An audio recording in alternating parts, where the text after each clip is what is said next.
दुनिया ने पूरी दुनिया को आपस में बहुत कुछ दिया है, लेकिन भारत ने दुनिया को सबसे मार्मिक वस्तु दी है जिसका नाम है आत्मा। विदेश में कहीं भी चले जाएंगे, इवेंट तो बहुत मिलेंगे, टेक्नोलॉजी मिलेगी, आत्मा नहीं मिलेगी। भगवान मिलेगा, आत्मा नहीं मिलेगी। पूरा विश्व घूम के आइएगा, पूरे विश्व में आत्मा नाम की कोई वस्तु नहीं है। आत्मा ये शब्द पहली बार भारत ने दिया। यहाँ के ऋषि मुनियों ने ऐसी जोरदार चीज दी, उस आत्मा शब्द को सुन करके लोगों के कान खड़े हो गए। क्या होती है, कैसी होती है, क्या काम करती है, क्या उसके अंदर शक्तियां हैं। थोड़ी थोड़ी चीज़ों की जानकारी, जितनी जिसकी शक्ति थी वो अपने हिसाब से लगाता रहा, थोड़ी थोड़ी तक शक्ति के बारे में समझता रहा। जैन दर्शन वाले आत्मा को खोजे तो कुछ और तरीके से वो देखते रहे। आज भी आत्मा की अनंत शक्ति की बात करेंगे तो आप आत्मा की अनंत शक्ति को तो नहीं देख पाएंगे, आपको साधना की शक्तियां दिखाई दे जाएंगी। आत्मा की शक्ति में और साधना की शक्ति में अंतर है। अब वो जो आत्मा है, उस आत्मा की जो शक्तियां थीं, जब कभी भी आपसे भी बात करें कि आपने आत्मा शब्द बोले, जानते हैं महाराज आत्मा नाम की चीज होती है, क्या व्याख्या है उसकी? आदा नान प्रमाणम, ज्ञान के प्रमाण जो ज्ञान गुण की पर्याय होती है उसी को नाम आत्मा कहते हैं। दर्शन ज्ञान चारित्र का नाम भी आप आत्मा कहते हैं। इसके अलावा आत्मा के बारे में आप बहुत कुछ ज़्यादा तो नहीं जानते होंगे। जो थोड़ा बहुत शास्त्रीय आपने, चूंकि हम किसी भी धर्म को समझने वाले होते हैं, तो एक न एक बार आत्मा की ओर हमारा संवाद जरूर होता है। अब उस आत्मा को किस तरीके से परतंत्रता मिलती है, किस तरीके से वो स्वतंत्र होती है, इस पर अगर थोड़ा भी विचार करें। मुझे अपने जीवन का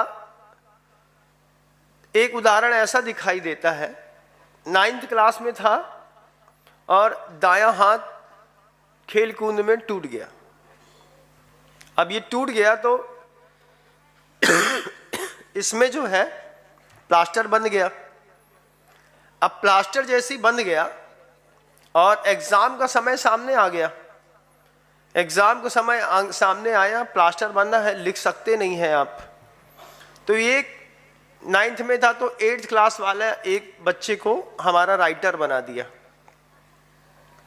अब वो राइटर हमारे बगल में बैठा, बैठ करके हम उससे बोलते जाएं वो लिखता जाए, हम बोलते जाएं वो लिखता जाए।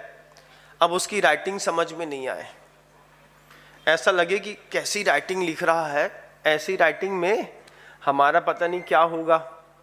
फिर हम कहें आम, उसको दिमाग में थी इमली, तो उसने इमली लिख दी। बोले खट्टा, बोले इमली, हमने कहा आम। अब उस समय लगा कि एक हाथ टूट जाने से आदमी कितना परतंत्र हो जाता है। हाथ टूटे, आत्मा अंदर कलब गई। बोले अच्छा तो ये हाथ ना टूटा होता, 15 दिन बाद टूट जाता, पहले पेपर दे लेते, लेकिन एंड टाइम में टूटा।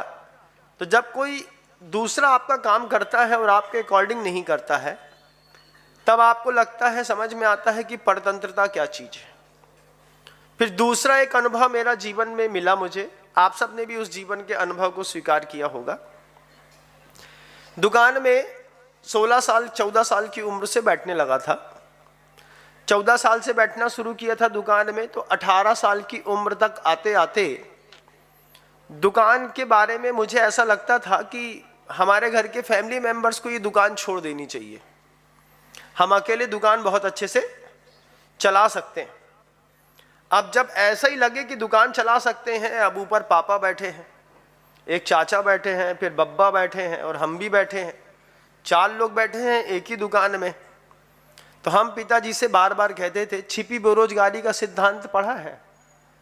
छिपी बेरोजगारी क्या होती है महाराज? छिपी बेरोजगारी होती है जब दुकान एक हो और 4 मालिक एक साथ चला रहे हों। जिस दुकान को एक मालिक और 4 नौकर चला सकते हैं, उस दुकान को 4 मालिक चला रहे हैं और नौकर नाम की जगह चीज नहीं है। अब दादाजी भी, पापा जी भी, चाचा भी और मैं भी, दुकान है, लंबी चौड़ी है, अच्छी चलती है, ठीक है, लेकिन 4 मालिक चला रहे हैं। 7, 8, 6 नौकर रख लेते, वो काम करते, उनको पेमेंट दे देते। महीने का 20,000 रुपये मान लो पेमेंट में चला भी जाता, तो पर भी 3 दुकानें और खोली जा सकती थी। लेकिन दुकान में काम करते वक्त ये चीज महसूस हुई कि देसावर में चीज सस्ती मिल रही है, लेकिन ले नहीं सकते आप। क्यों? आपको ऊपर पूछना पड़ेगा, पिताजी से पूछो, दादा से पूछो, जब घर के अंदर सलाह मशवरा होगी तब तक तो उसका रेट 2.5 रुपये 3 रुपये बढ़ गया, इतने में मुनाफा आगे पीछे हो गई। तो जब बिजनेस करता था तो बिजनेस करते में ये चीज देखी मैंने कि परतंत्रता आदमी को कितनी खलती है। आप लोगों ने व्यवसायी हैं तो आप भी महसूस करते होंगे। आप अपने पिताजी से कहते होंगे दुकान बड़ी करो, पिताजी कहते हैं क्या जरूरत है, ऐसे ही तो अच्छा चल रहा है। अब दोनों की सोच में अंतर आने से पिता और पुत्र के बीच में मानसिकताओं के जो दूरियां बनती हैं, आगे चल कर के यही जनरेशन गैप में बदल जाता है। फिर बच्चों ने एक नया मॉड्यूल चेंज किया। बच्चों ने ये समझा कि इस तरीके से ये पिताजी हमको हमेशा परेशान ही करते रहेंगे, तो बच्चों ने ट्रैक चेंज कर लिया।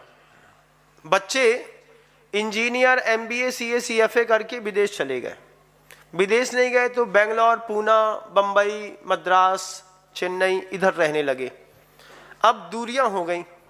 दूरियां होने पर, दूरियां इसलिए नहीं हो गई कि पैसा कमाना था, दूरियां इसलिए हो गई कि बच्चों ने बहुत पहले ऑब्जर्व कर लिया कि स्वतंत्रता मुझे चाहिए। परतंत्रता क्या चीज होती है आप इसकी कल्पना नहीं कर सकते बंधु। अभी 2 दिन बाद हम सभी लोग मिलकर के भारत की आजादी का स्वर्णिम दिवस मनाएंगे। स्वतंत्रता दिवस हम सबके आंख के सामने 2 दिन बाद ही आने वाला है। सुबह सुबह सोच रहा था एक बार परतंत्रता दिवस पर भी चर्चा कर लूं, और जब परतंत्रता दिवस की बात आई तो सबसे पहले वो मुझे आत्मा दिखाई दी कि आत्मा की परतंत्रता कितनी ज्यादा दुखदाई होती है जब हम हर चीज के लिए किसी और व्यक्ति के ऊपर डिपेंडेंट रहते हैं।